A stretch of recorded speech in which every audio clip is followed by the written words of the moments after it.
তরল তন্ত্র অনুযায়ী আমাদের গ্রহগণের দেবদেবীদের যে তালিকা আছে, আমি আজ সেই তালিকাগুলো বলছি।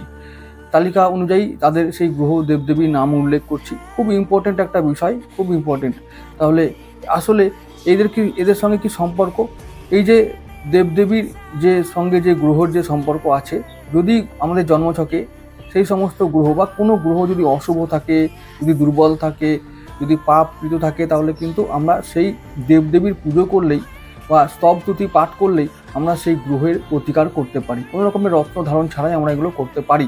তাই আমাদের জানা প্রয়োজন যে কোন গ্রহের সঙ্গে কোন দেবদেবী সম্পর্কিত বা যুক্ত আছেন, তাও সেইগুলোই জানা প্রয়োজন। সেইগুলো করলেই, সেই দেবদেবীর পুজো করলেই আমরা মুক্ত হব সেই গ্রহ দোষ থেকে।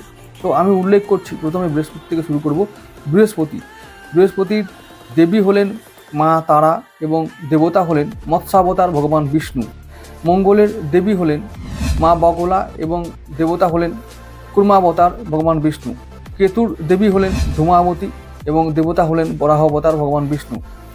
রাহুর দেবী হলেন ছিন্নমস্তা এবং দেবতা হলেন নৃসিংহ অবতার ভগবান বিষ্ণু। শুক্রের দেবী হলেন মাতা ভুবনেশ্বরী এবং দেবতা হলেন বামন অবতার ভগবান বিষ্ণু।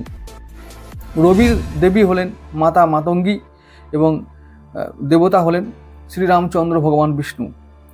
বুধের দেবী হলেন ত্রিপুরা সুন্দরী এবং দেবতা হলেন পরশুরাম ভগবান বিষ্ণু। চন্দ্রের দেবী হলেন মা মহালক্ষ্মী আর দেবতা হলেন বুদ্ধ অবতার। শনির দেবী হলেন মা কালী, মা দক্ষিণা কালী এবং আমাদের দেবতা হলেন কৃষ্ণ অবতার ভগবান বিষ্ণু।